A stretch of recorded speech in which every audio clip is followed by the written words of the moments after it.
computer completely fried to come back down this morning. Seriously? Turn on. So did your That's house the only get thing struck? I can think of. I mean, I was in the house, so I don't think so. I didn't feel like anything got struck by lightning. But apparently, You live in like the wild west of weather. it's true. It's really true. Coming down from off the mountain, it's kind of crazy over here.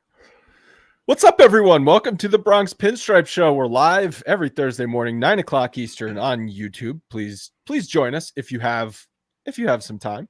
You can engage with us in the chat. Today we're brought to you by Game Time and LinkedIn Jobs. Tell you about those in a second. Scott, so you're on your backup computer because your house was struck by lightning? Yeah. Good thing is though, I had some inclination. This is like, one of those feel things. It's one of those feel things I test that my computer, which has been doing very well for me for a long time, has been showing signs, of like maybe the old girl is getting a little tired. So I went ahead and bought another desktop computer just in case, and here we are. So I was prepared. I was prepared for this. You didn't give it a preemptive cortisone shot? No, I mean, I have, yes. The old computer has gotten preemptive cortisone shots many times, but again, you can kind of see the writing on the wall. This computer did not hit a letter high fastball directly up the middle, 100 miles per hour. So be honest, when DJ LeMahieu lined that single up the middle, did it move? Yes, it did. It did. When I saw that ball was up in the zone, I didn't need for the, what was I? It was K. No, it wasn't K. It was, is that Rucco? No. It was Jeff Nelson and Jeff Nelson. Who's the other guy, Logan, on there? He did the West Coast trip. Wasn't it Shackle? Shackle. That's Shackle and Rucco sound very much alike. They have a lot alike. The over enunciation thing from Fordham or wherever the hell they went. Yeah. So I didn't need the commentary directly after that ball was hit about the pitcher only throwing 92, 93 miles per hour. I didn't need that. Just let me be excited about the letter high fastball that DJ just smoked up the middle. And I will say the first at bat that he had, he hit the ball very hard. Probably the hardest ball he's hit in the last 2 years. Because he hasn't hit. There are signs. Hold on. It's because he hasn't hit any balls in 2 years, Scott. He hasn't been on the field in 2 years. The low socks DJ or the no high socks DJ, long pants, is just throwing me for a loop. I was like, who is this man? Yeah, I was joking, although kind of not. He's up there in age, man. You got to get those extra layers for the varicose veins. He should do some stirrups. He should just go full like 1950s. It is weird seeing him without the calf muscles showing and having those socks all the way up. He's definitely that type of guy. Hopefully, but again, like whatever works, you know what I mean? Like if he's got something going on here and he believes that he needs those pants, then he should wear the pants. As long as he can catch up with the fastball, that's all we care about. I know you mentioned this, but baseball is like eerie sometimes with DJ's going to be activated in this trip and Oswaldo Cabrera shatters his ankle like the day before. Listen, Oswaldo Cabrera was still going to get playing time. DJ was probably going to play a bit more second base, especially with Jazz out for the time being. But Pablo Reyes finally probably not on this team, But it is just so weird how baseball works. And that's baseball, Susan. We've talked about how, what position is Ben Rice going to play when Stanton's ready to come off the IL? Listen, I'm not wishing injury on anyone, but someone will probably be injured when Stanton is ready to come off the IL because that just seems to be how it works out. Yeah, unfortunately, this did take care of itself. And, when you look at how that went down at the end of the game in a game that was pretty much out of hand at that point, it stinks. I mean, you can't fault the guy. He's running hard, obviously, doing everything he can to score because that's his job, no matter what the score is. And it was just one of those freak accidents, man, where it just gets caught and it did not look good. So obviously I was not watching live because it was late. I'm too old with kids to stay up for these games. And then I watched the condensed game in the morning and it was not in the condensed game. It's one of those replays you don't want to show. But they didn't even show, or not the condensed game. I flipped through, you know how the MLB app has those basically like Instagram story type highlights? Yeah. I flipped through all of those. Not a mention of Oswaldo Cabrera being carted off the field or anything like that. So I didn't think anything of it. And then I saw all the text messages from you guys like an hour or so later. And I went back and I watched I watched something to see the play, but whatever I was watching didn't show the actual injury happening, which I appreciate because I don't like watching when feet go the wrong way or body parts snap. Like I cannot do that. It's just, sorry, this is not my cup of tea. But yeah, I just felt I have to watch it. I have no you're a choice. sick fuck. And then I have to see what happened and like diagnose like exactly what went down. Well, I could diagnose that. Broken ankle. Yeah, that one was pretty easy to diagnose. Yeah. It's one of those things that when your cleats sometimes get caught underneath you and your momentum is going one way, and then send shiver up force just unfortunately takes care of the rest of that. But yeah, I hope those injuries can be like career threatening sometimes, depending on all the ligament damage and things that happen in there. I don't know if we've heard all of the details, but yeah, I really hope not, because I really like Oswaldo Cabrera as a baseball player, as a teammate. He seems like he's just a lot of fun. Everybody has a really good relationship with him. He's just like positive energy, no matter what the situation is. So, and listen, I absolutely wish him the best, man. Really, really hope he can bounce back from this. Of course, they visit him in the hospital. It's a terrible situation. It's going to be a long road to recovery for him.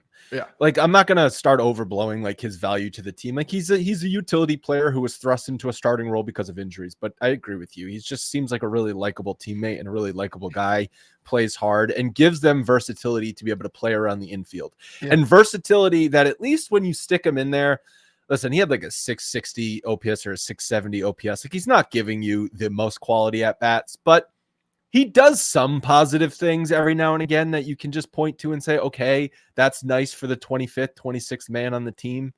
So it is really unfortunate in that sense.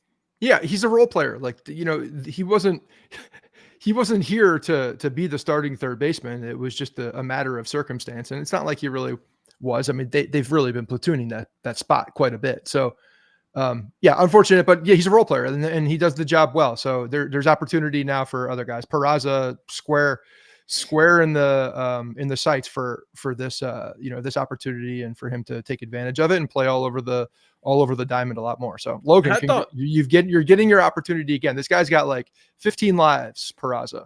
So hopefully he can take advantage of this one. I thought he made a lot of nice plays at third base. He did. That arm, that ball that was up the line a little bit, slow rolling. That's a hard play, because you got to throw that ball against your body, across your body. And with a guy going down the line hard, like you need a very strong arm to make that throw. And he did it effortlessly and accurately. We know he's a very good defender. We've always known he's a very good defender, but at third base, I haven't seen him as much. So good to see that he's able to go out there and make that play. Yes, we know he's a great defender based on scouting reports. I don't think we've seen him at the major league level. He's done nothing at the major league level to wow me on his defense. This week, he made a bunch of really nice plays at third base that wowed me. Mm-hmm. So that's like kind of the first time, and he's never done anything offensively in more than just flashes. I mean, he hit a home run in Sacramento against the Athletics. Yeah. But also, didn't it just seem like that was another minor league ballpark where the ball just flies out of? Well, it was.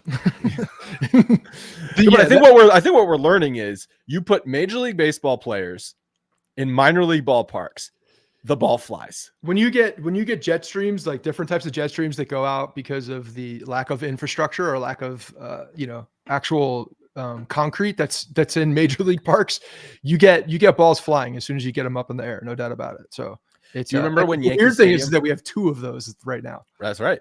Do you remember when the new Yankee Stadium opened in 2009? Yeah. And so the way, if you obviously are familiar with the new Yankee Stadium, it's open air into the concourse, and the exterior of the stadium is also open air. So wind was just blowing through that place and lifting balls, especially to right field. Yes, the right field, the dimensions are slightly different than the old Yankee Stadium, even though the numbers on the walls are the same. The actual like trajectory that the wall goes out is different. I did a whole history episode about this. But they had to fix that. Like in that offseason, they did something to like reduce the wind tunnel, because there were just literal pop-ups going 5 rows deep that first year in the Yankee Stadium. Yeah, just to the left of the 205 overhang, there was just a wind tunnel going out, and it was it was something. There's no doubt about it. And yeah, engineers had to go in there and engineer it and fix it. I don't remember exactly what they did to fix it. There was some type I don't of know. structure or a sign or something that they put there. But yeah, it was it's one of those things, because the old Yankee Stadium obviously didn't have that open air design. It was, like some of the older stadiums where you're in a cave when you're getting a hot dog. You have no idea what's going on besides the radio broadcast that's happening. Uh-huh. But yeah, so it was a very different dynamic. They all learned from Camden Yards. That's where it all came from. That's the original design. Yeah, but I also we've talked about this many times. I appreciate the old stadiums where you cannot see the field when you're in the concessions. It gets you back in your seat faster. That's kind of the point, though. They were trying to get people walking around, being able to spending more money. Yeah.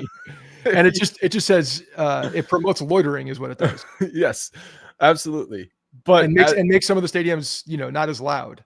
As a actual baseball fan, not someone who just wants to go and see Yankee Stadium as a tourist attraction, as someone who's there for the baseball game, I appreciated you walk through the tunnel, the light blares through your eyes, you have to squint because you were just in the darkness and the piss smell that was the Yankee Stadium tunnels. And you walk out there and it's like, refreshing green grass. Yeah, I'll never forget that. And you know what? Like, RIP to the concession guys, because you don't see them anymore. The guys that are walking around with the peanuts and the beer, and very, very rarely. They're not. Yeah. They're not out there. What was his name? Cousin Eddie? No, Cousin Brewski. Cousin Brewski. Yeah. Cousin Eddie. Cousin Eddie is from. I still have the pin. National Lampoon's Vacation. Yeah, Cousin Eddie. Yeah. Yeah. So those guys are. I know that there are some of them, but there are not very many. The section we sit in 205 every time we go, there hasn't been one in the last, I don't know, however many games I've gone to. I haven't seen someone out there. I can't remember Occasionally there's like a cotton candy person or someone like that, but getting a beer or a hot dog or peanuts, no longer. I can't remember the last time I bought from a concession guy walking around. Yeah, which makes the lines in the concession area, it's just that much more. It's crazy. So where do you want to start? You want to go back to the Athletic series, or do you want to start with the Seattle series? Let's go back to the Athletic series, talk about that quickly, and then let's get to Seattle, because there were some things in not Oakland that were really exciting and fun and positive, specifically around Dominguez. Honestly, like that was like, I feel like his coming out series. And you know what? I've been looking for, and I've been talking about this, giving some emotion on this kid. And I'm seeing it this whole West Coast trip. I saw it when he got tossed, when he got punched out, or not tossed. That was in Seattle, but I also saw it, with him up at the plate and showing emotion, after getting hits. Like you can tell he's definitely getting more comfortable, and I think that's just it. Like, he's just a young guy who's in literally a foreign place in a major league level with all of these new things happening, and he just needed to settle in. And I think that's happening. I think that's starting to happen. Did you hear what Boone said about, again, in the Seattle series, when he got called out on that low strike? It was a low strike.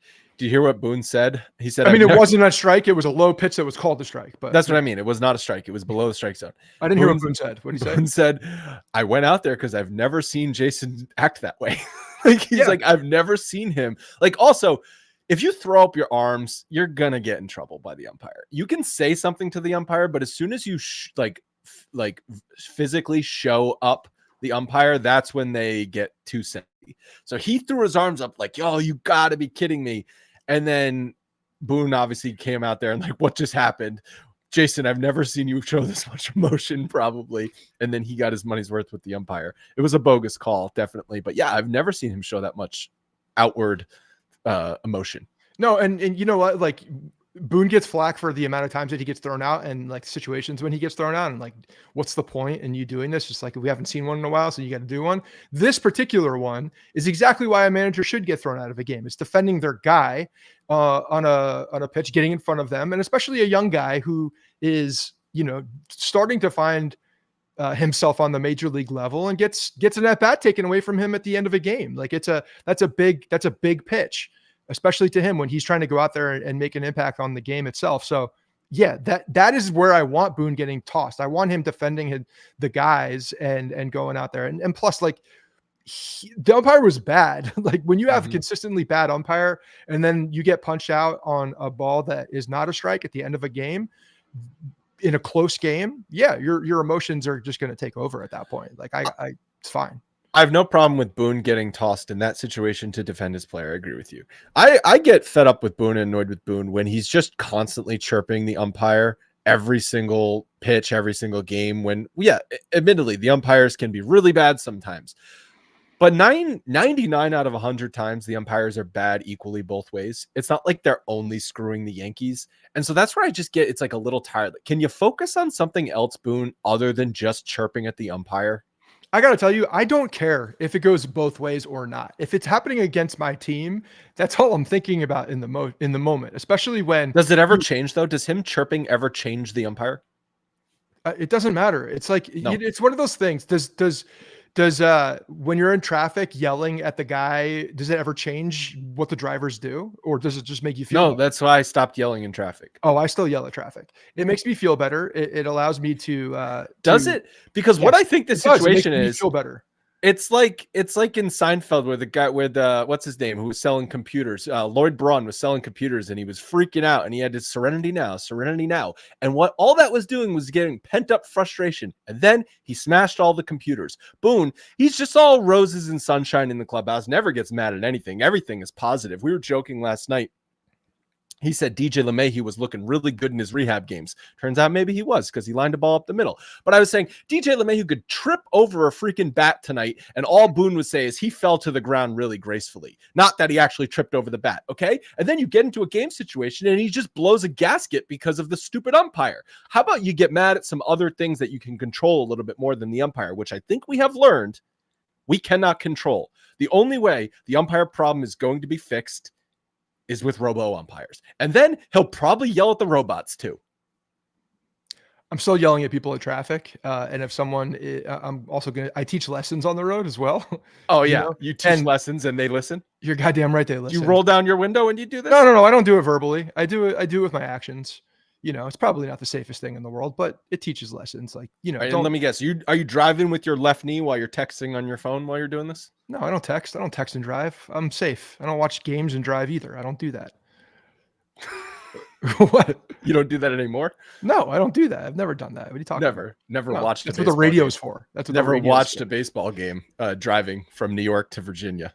No, definitely not. Definitely not. That. I've also never done it driving from a place in Florida to Disney World. I've never done that either. So no, that's what the radio broadcast is for. Okay. But no, I think that I got no problem with him chirping. Does it have a negative effect sometimes with the umpires? I think they probably get a little annoyed. Yeah. But I don't think it matters.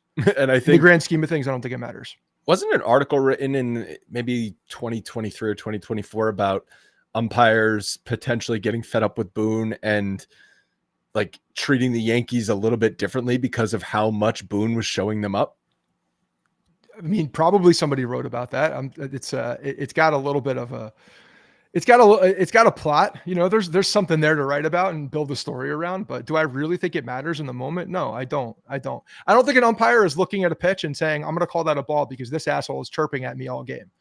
No. I think it was more along the lines of because he's constantly chirping. And I'm like, listen, Boone shows up umpire A, umpire B in another city is going to see that. And then if he's got Yankees on the schedule, he's going to be a little bit more on guard with Boone, right? Like that definitely could happen. It's possible. Let's bring it back to Dominguez real quick. Dominguez had a monster. He had a monster series, and he had the 3-homer game, home runs from both sides of the plate.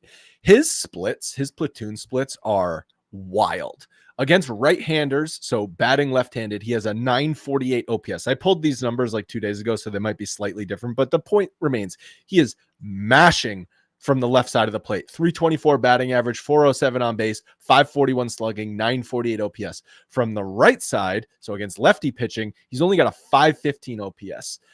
He is a natural right-handed hitter. But I just think it's like a lack of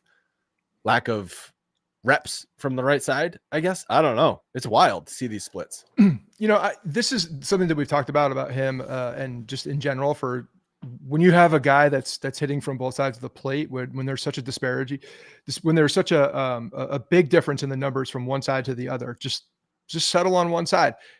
That conversation can happen, and it will probably continue to happen, but it's not something that I think they do in the middle of the season. You'll start to see trending off of him not going up against left-handed pitching, even though he's sitting against right-handed pitching as well. But this is a guy that this is a guy that, in an off season will make that decision at some point, whether it's worth it or not. And it will probably, depend on what the roster makeup of the team is as well.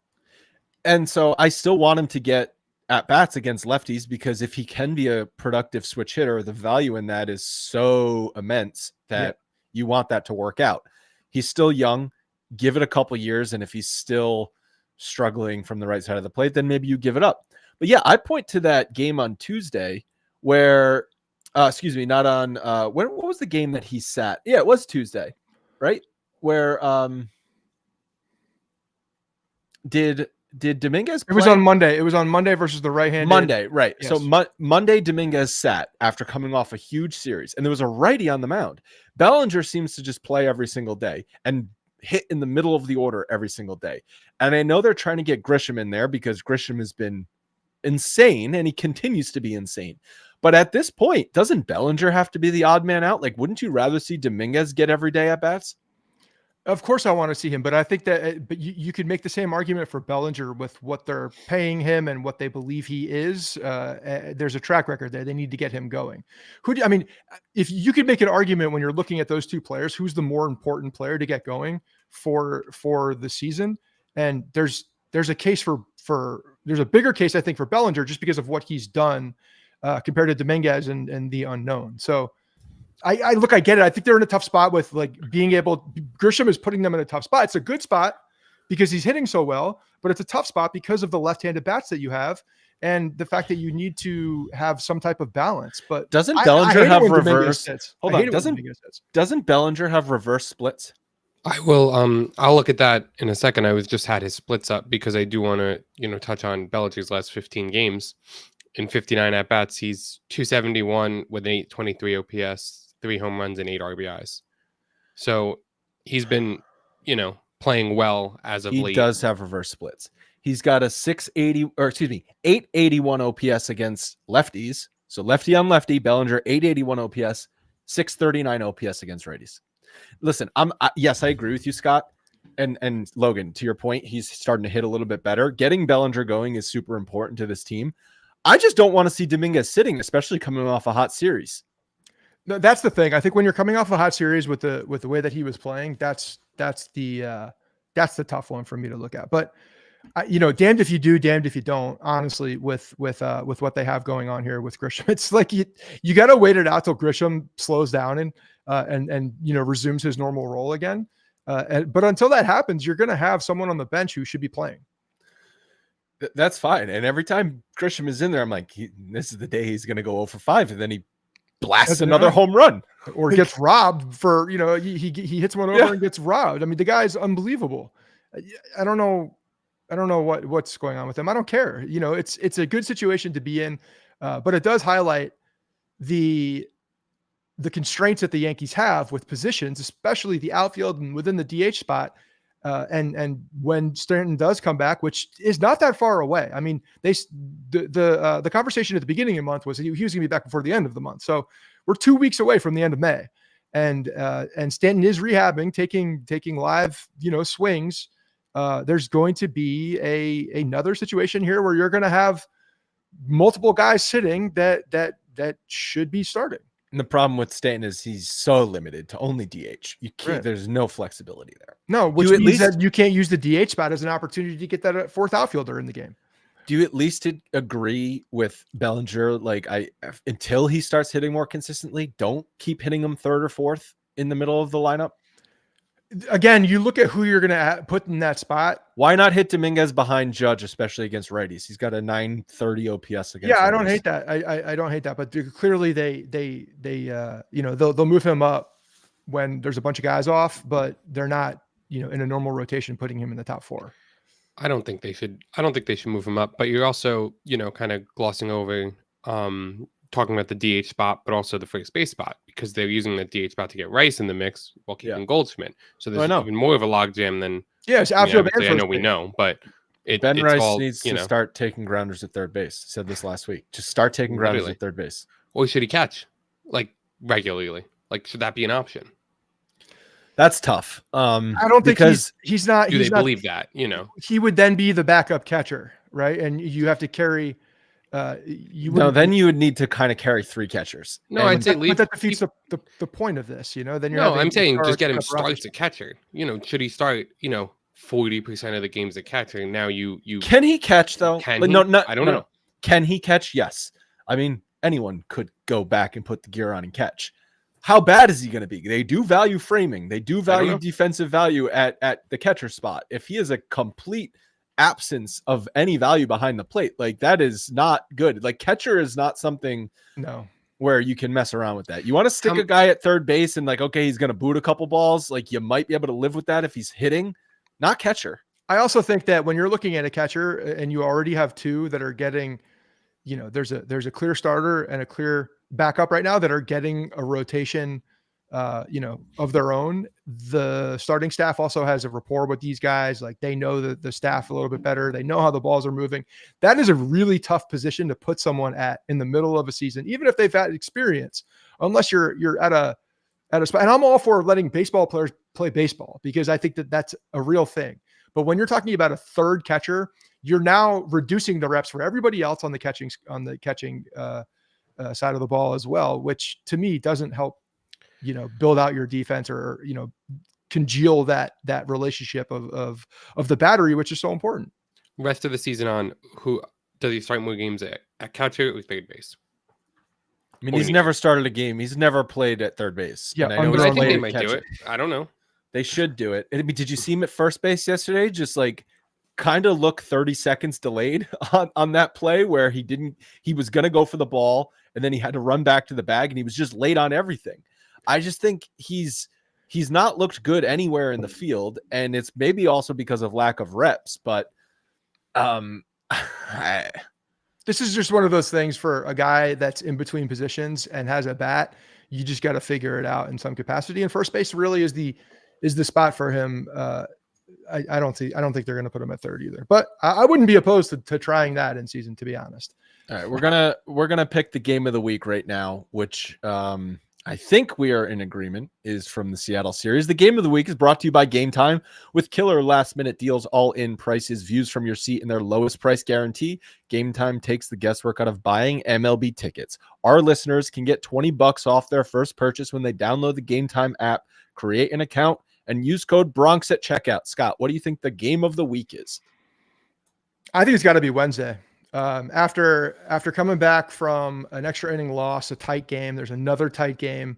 And there were some just absolute clutch performances from some of the guys on the offensive side. And Will Warren, I think, backed up his performance from over the weekend with a good start from him. So I got Wednesday as the game of the week. I have more thoughts on that game, but I agree. The baseball regular season is underway. That means you're going to need to get tickets. Look no further than the Game Time app. I've used Game Time so many times. I absolutely love it. Last minute deals features is especially cool because you can snag great tickets for affordable prices just by waiting it out. I also appreciate the all-in pricing feature because I hate being hit with surprise fees at checkout. Game Time just tells you what the total price is going to be upfront. Last but not least, the lowest price guarantee means if you find tickets in the same section or row for less, Game Time will credit you 110% of the difference. Take the guesswork out of buying MLB tickets with Game Time. Download the Game Time app, create an account, use code Bronx for $20 off your first purchase. Terms apply. Again, create an account, redeem code BRONX for $20 off your first purchase. And the beautiful thing is they have so many other things than just baseball tickets, all sporting events and concert, theater, much more. We're also brought to you today by LinkedIn. If you're a small business owner, you know you don't have the luxury of clocking out early. Your business is on your mind 24/7, 365. And when you're hiring, you also need a partner that grinds just as hard as you do. That hiring partner should be LinkedIn Jobs. You post your job with LinkedIn's new feature. It can also help you write the job descriptions and quickly get your job in front of the right people. You can either post it for free or you can pay to promote it. But if you do pay to promote it, jobs that are paid get 3 times more qualified applications. Getting those qualified candidates is the most important thing. Based on LinkedIn data, 72% of small to medium-sized businesses using LinkedIn say it helps them find high-quality candidates. And you can also let your network know you are hiring to get more people to apply to your job, more qualified candidates, and people that you may have come across in your past as well by adding the hiring frame to your profile picture to get more qualified candidates. Posting a job on LinkedIn is very easy. When we did it last year, when we were hiring at Blue Wire, we posted on LinkedIn. I was reviewing quality applications later that day. I was amazed at how quick it was. Find out why more than 2.5 million small businesses use LinkedIn for hiring today. Find your next great hire on LinkedIn. Post your job for free at linkedin.com/Bronx, linkedin.com/Bronx to post your job for free. Terms and conditions apply. What were we talking about? Yeah, let's talk about the game of the week on Wednesday, and then we'll backtrack. And I want to highlight one person between. We could talk about two things, two games at one time. Paul Goldschmidt has been unbelievable at first base. If you look back at what the speculation was for him coming over and taking over for Anthony Rizzo, which was a complete, unfortunately his career just fell off of a cliff due to whatever it was, age, injury, a number of things. I think a lot of people were looking at Goldschmidt and were like, well, last year he wasn't the guy, until you start looking at the splits and what he did in the second half and seemingly figured something out. It's very clear that he did.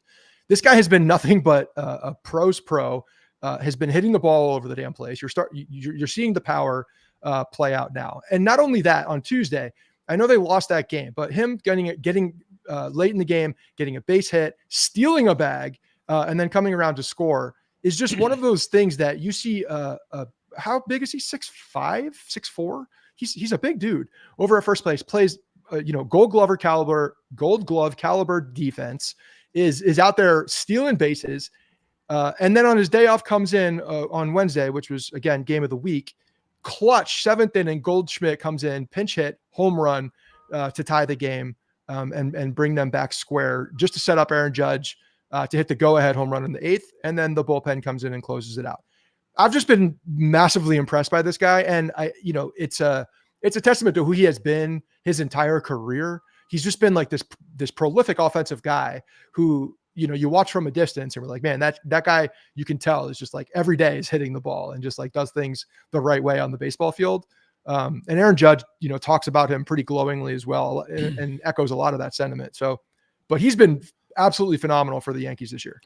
I agree. I did not have high expectations for him. If going into the season, if someone was to say, and you had to bet, is he going to be more similar to what he did last season, which was not great for St. Louis, or more closely to his 2022 MVP season, which was the MVP of the league, what would you have taken? You obviously probably would have taken last season. And he's been nearly as good as his MVP. Is he really putting up numbers that close? I mean, obviously, the slugging is the biggest difference, yeah. But he's hitting for a higher batting average. So this season,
I don't know what happened there. The guys are coming back. I see you can see me, John. Now I'm split in the middle.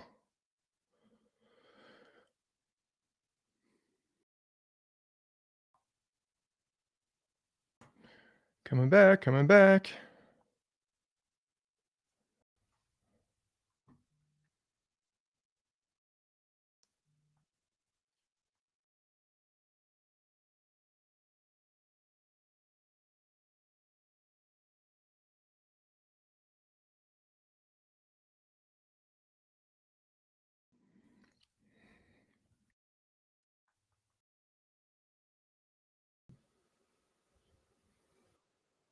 There we go. Band's back. I think we're back. John, Andrew, tell Andrew to close his 500 Excel tab. Yeah. They're closed out. Yeah. I was humming along. I don't think it was me. You were frozen on YouTube's, and the only one who never froze on YouTube was Scott. Crazy enough, and then he left. I don't know if he refreshed, but I did refresh to see what happens, guys. The new computer. All right. Andrew, here's the sign. Okay. What's the last thing you heard me talking about? We were talking about Goldschmidt, right? Chat. What were we talking about? I think we were talking about Goldschmidt and just how good he's been. And I went off on that for a bit, and you were giving your thoughts. Right. I was just comparing him. Oh, the MVP year. That MVP his year. numbers. Yeah, I mean his slash line is very close to his MVP numbers, except for the slugging. The slugging is the biggest difference. He had more pop, more power. Hit 35 home runs. I think it was the year he won the MVP. So he was slugging like 580 versus basically slugging 500 this year. But the on base percentage and the batting averages actually the batting average is significantly better. The point was that that MVP season was 2022. So it's not like he's 1 year, he's 2 years, 2 full years, and a 37-year-old removed from his MVP season. And through the middle of May, he's been every bit as good as his MVP season. Yeah, that's the most impressive thing is when you see a guy that's climbing in age. First of all, when you in 2022 having an MVP season, how old was he then? 34. He's 34. Yeah, that's impressive by itself. If you look at that, at that point, he's climbing in age as well. So he's figuring some things out. The power numbers aren't as there, but again, like I said this a couple weeks ago, I think as the summer gets going here, everything gets warmer. You're going to start to see that ball shooting out of the park even further. And I think that slugging will go up for him because he's all over the ball. I mean, he's all over it. His at-bats have been phenomenal. And again, like the intangibles that he brings outside of just him hitting the ball, which are enough, are, they're spiked. They're huge. He's huge. It's still obviously the early caveat. We're not even 2 full months into the season.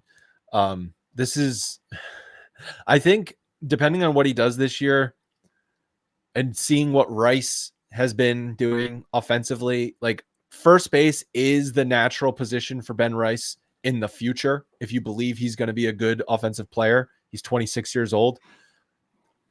Again, let's see where the rest of the season nets out.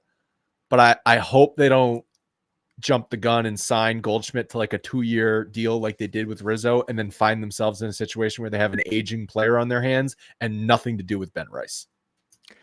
It's going to be if he continues to do this at age 37 and he puts together a season that's like this, it's going to be a very difficult time to say, yeah, we're good. We're going to go in a different direction.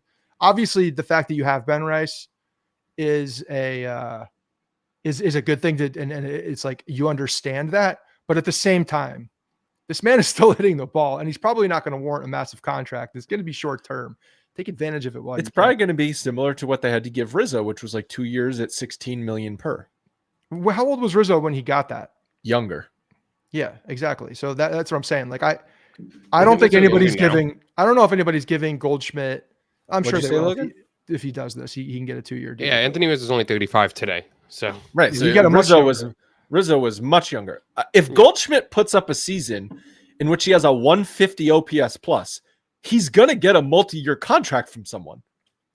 Probably. I mean, he's definitely he's gonna be 38 years old, but yeah, there'll be an option of some sort. Like okay, someone will look at him. Someone will look at him and say, "That's gonna be our Nelson Cruz."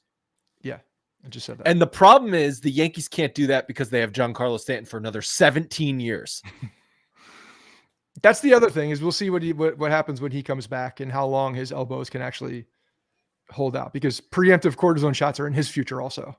Nelson Cruz was putting up like 130 OPS plus seasons until he was like 43 years old. Okay. Yeah, I know. If Paul Goldschmidt has another 7-year career, if he could do that, you start to see a bunch of 1-year deals though, when you get to that age, yeah. Potentially some options that are on the club side, but the majority of them are 1-year deals. And he had the big home run to a pinch hit home run in the 7th inning on Wednesday. That was a game that looked like the Yankees bats were just going to disappear and do nothing after, again, like this boomer bust thing. They score 11 runs and win, and then they get basically shut out the next night. Can't do anything in extra innings. Set a franchise record 0 for 14 with runners in scoring position. It's just painful how good versus how bad they can look, Jekyll and Hyde, night to night offensively. Yeah, that Brian Wu kid though does have some. He's been nasty, stuff, no, but he pitched 6 1/3 innings. They then did absolutely jack against the bullpen for the next 5 innings. Yeah, until Paul Goldschmidt did something. I'm saying on Tuesday. Yeah. They couldn't even get the ghost runner in. You couldn't scratch a run with the ghost runner. Like, come on. I still don't understand innings, how major league teams don't get the ghost runner in almost at like a 95% clip. Well, and I think a reason the Yankees have the worst record in Major League Baseball in extra inning road games since 2020, which 13-25, 342 winning percentage in extra inning road games, worst in MLB. I think a key reason they are the worst in MLB in that situation is because they are dog shit at fundamental baseball and scratching runners across and manufacturing runs. They can win the game when they hit home runs. You saw them win a 1-run game yesterday when Goldschmidt and Judge hit solo home runs. Those are not execute an at bat and get a runner in from third or punch a right field to single. Those are good hitters beating pitching, which, yes, we know the Yankees have good hitters and they can beat pitching. That is not extra innings, ghost runner at second base. Let me hit a ball to the right side and hit a sac fly. Let me tell you what makes me do. Well, unless you have a guy like Paul Goldschmidt up at the plate, because that guy can do all of that. He doesn't need to hit for power. He did it on Tuesday night when they tied the game. He got on base, he stole a bag, and then ended up scoring. He played small ball. He played small ball to get around, though. He put himself in a position to be there. Like, that's a guy that can go bat to ball. And look, someone brought this up in the chat. You're talking about third base as well. Don't forget, we're May 15th right now. There's a trade deadline coming up. I still 1000% believe that they're going to go get someone to play third base. Third base is not going to be completely left like this. You're not convinced DJ's the future there after the 1 for 3 performance? Well, he's playing second base. But he's not going to play second when Jazz comes back. Who knows when Jazz is coming back? The amount of tears that he has in his flank, those flanks is concerning. So, I don't know what the expectation of his coming back, but they're going to have to go get a bat. And if you're looking at a bat again, man, like, God, what I wouldn't do for a John Birdie type, a guy that goes out there plays. John Birdie couldn't stay in the field. That's true, but the offensive type of player, like, that's a guy that gets things moving. Like, I don't think we need more power. I think we're in John Birdie is the type of bat that you think they are going to. What's the point of acquiring a John? If they're going to acquire someone, I mean a high contact guy. This is what I mean. I mean a high contact guy with a low strikeout. I want a guy to be able to put the ball either acquire a third baseman or don't acquire a utility infielder that you can stick at third base, because that is how they have approached third base for the past 2 seasons. That's fair. I also don't need a big swing and miss guy. I don't need a big swing and miss guy over there so that we can bitch about late and close where this guy comes in and strikes out against some of the better right-handed pitching that's presented in the playoffs. So then let's see at the deadline who's going to be available that you could play at third base. And if it's another swing and miss guy, then maybe that's not worth it. But also, you have so many utility infielders on this roster as it is. You don't need another one. Yeah, I don't disagree with that. They need to. It's got to be an impact. It's got to be an impact player who can play third base. And so I pulled some leverage stats for the Yankees, basically as a team hitting in high, medium, and low leverage spots.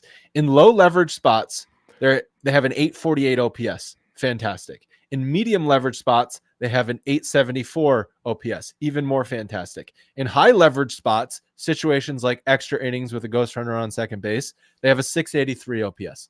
Not so fantastic. And so it's not just about where is that compared to the rest of the league, though? Because you would have to assume that high leverage stats are going to be lower across the board. Logan, can you go back to Baseball Reference? And I believe I didn't screenshot it. I should have. In the leverage section, they have, I think, split against the league. So it like their SOPS plus is like where they rank relative to the league in that situation. But like, just because the league sucks at something doesn't mean if you suck at it, it's okay. Like, don't you agree? Like, this is what I've come to the conclusion. But you're missing the context when you talk about low leverage and high leverage and medium leverage because of the specialized types of pitchers and high leverage. Yeah, it's going to be harder. I don't I don't expect them to be at 874 in high leverage, just like they are in low leverage, but maybe don't suck quite as much. How many times have we said this about in the playoffs? Don't be a complete non-factor. Just be competent. They're at 99 OPS plus in high leverage situations compared to league average. And what is that, Scott? In all my years of talking about advanced metrics on the show, what does 99 OPS plus mean? I think it's below league average. Not a 1%. lot below, but right 1% below. They're If around you're the league Yankees, average. if you're the Yankees and you should be a World Series contender with or without Garrett Cole, you should not be league average in high leverage spots. You should be better. Yeah. Okay. May 15th. And here's what I've come to the conclusion. Give me let's see where we land. My right-handed contact bat for third base, please, and we'll see where we land. It's just a trend, especially in the Boone era. When you look back at the last 5, 6, 7 years, whatever you want to look at, the offense, and it's not just Boone's fault, but it's the Boone era. I'm calling it. The offense does not execute in spots when you just need to scratch across a runner. And instead of being a 320 win percentage team in extra innings on the road, be a 500 team in those spots. Like, just be competent in those kinds of situations. Don't be a losing team in one-run games. And here's what I've come to the conclusion. I was thinking about this. So you got the one-run win on Wednesday because of the home runs from Judge and from Goldschmidt. Cool. You got the one-run loss in Tuesday's game in extra innings because they went 0 for 14 with runners in scoring position and couldn't execute across a run. I hate this. Yes, they won a one-run game with the home runs. I just don't find that to be entertaining. I don't find it entertaining where the situation just comes down to, is this guy going to hit a solo home run or not? That's not baseball. That's pitcher versus batter. Where have we heard pitcher versus batter before? Oh, that's right. That's what the Yankees play in the minor leagues. They play pitcher versus batter. How hard did you hit the ball? Oh, you hit the ball 102 mile an hour exit velocity. You won the at bat. Doesn't matter that you flew out or you lined out. You hit the ball hard. That's all you need to worry about. Sometimes the at bat comes down to more than just hitting the ball hard. It comes down to executing to move a runner or executing to get a guy in from third base. And if the Yankees don't have players on their roster and in their organization that are capable of it and that practice it, and they don't have coaches and analysts that value it, they're never going to be good at it. And ultimately, they're always going to fall short on winning championships. The Dodgers could not have more all-star talent up and down the lineup. But what did the Dodgers also do against the Yankees in the World Series? Executed simple, fundamental baseball things. And then what did they do? Mocked the Yankees for not being able to execute simple, fundamental baseball things. I'm sorry. Baseball is still about sometimes fielding a position, covering a bag, or hitting a ball to the right side. It is. I don't think there's a sport where fundamentals are as critically important than it is baseball, because so many things can go wrong if you don't have them. Look, you're not going to get a disagreement from me in that sense. You know how I feel about the accountability on this team and in the Boone era and being able to execute in times when needed. And then the fact that, when they don't, there's like nothing that happens. And there's no other, there's no overlord that says, hey, we got to work on this. Hey, we need to get better at this. Hey, we need to improve on these little things so that later in the season, it doesn't come back and bite us. Guys like Paul Goldschmidt, hopefully, can help that culture because he is one of these guys who does, focus on the little things. And to be fair, Aaron Judge does too. And he was one of the guys that fundamentally, unfortunately, had a mishap in that last game of the World Series. He's not one of those guys I'm putting in that category of lacking fundamentals. He's just not. Unfortunately, it was just a moment of mindless lapse. But again, like, they got to be able to execute these things. And unfortunately, again, Cabrera, who put on that beautiful bunt after popping up a bunt a couple of games before that, is not going to be there to advance the runners from second base to third base. And then all you need is a fly ball. It's easy. So my last thought on this topic is, I look at the win on Wednesday, and while I'm happy they got the win, I don't feel like they earned that one-run win. They had two players hit solo home runs versus the night before they couldn't get the home run, so they couldn't get a run across. And if they didn't hit a home run last night, they weren't going to get a run across. And that's how I feel about this team until I see otherwise. Okay, of course they won that game, and they deserved. I didn't say that.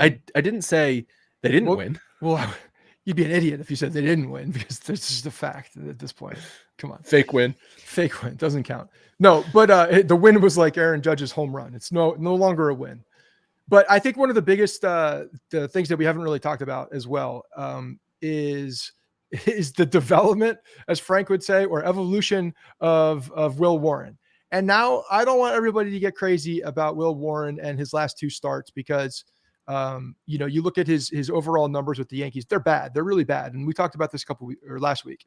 But since last week's talking shit about this kid, he's come out and pitched very well. And yes, he got into trouble in this last outing, and he had to back up what he did against the Athletics in California. But when he went 5 innings, gave up 4 hits, 2 earned runs, and I know he got out of trouble in that one.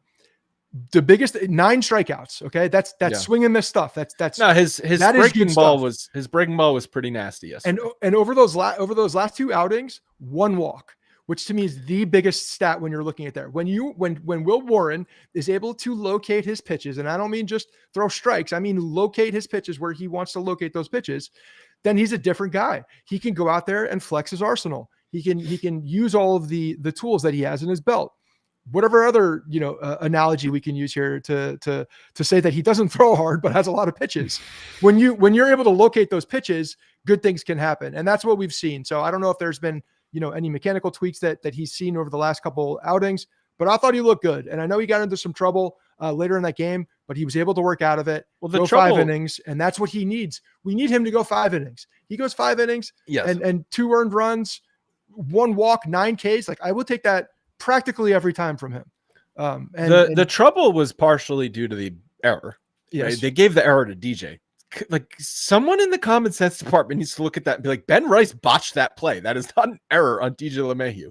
Regardless, he almost got out of the inning, and you talk about location. He made a bad pitch to Julio Rodriguez. He left a fastball out over the plate, and Rodriguez slapped the ball down the right field line. Like, that's just a bad pitch to a hitter who's too good. Yeah. And so in that situation, he didn't execute his pitch, but for the most part, he was really good. Also, I find it really interesting because a week ago, or 10 days ago, whenever Carrasco got released, we were sitting there saying, why are you releasing Carrasco, who ended up accepting the assignment in the minors? You owe him $1.5 million. He's pitching. Him and Warren at that point had been pitching the same, basically. Send Warren down to have him figure it out in the minors because he's got options, and just keep Carrasco in the rotation. They didn't do that. And since then, we've seen why. Like, Warren has shown what he's more capable of. I still don't think Warren's ever going to be a top end of the rotation talent. You don't think he's Corey Kluber? No, I don't think he's Corey Kluber. Sorry. Do you think he's Corey Kluber?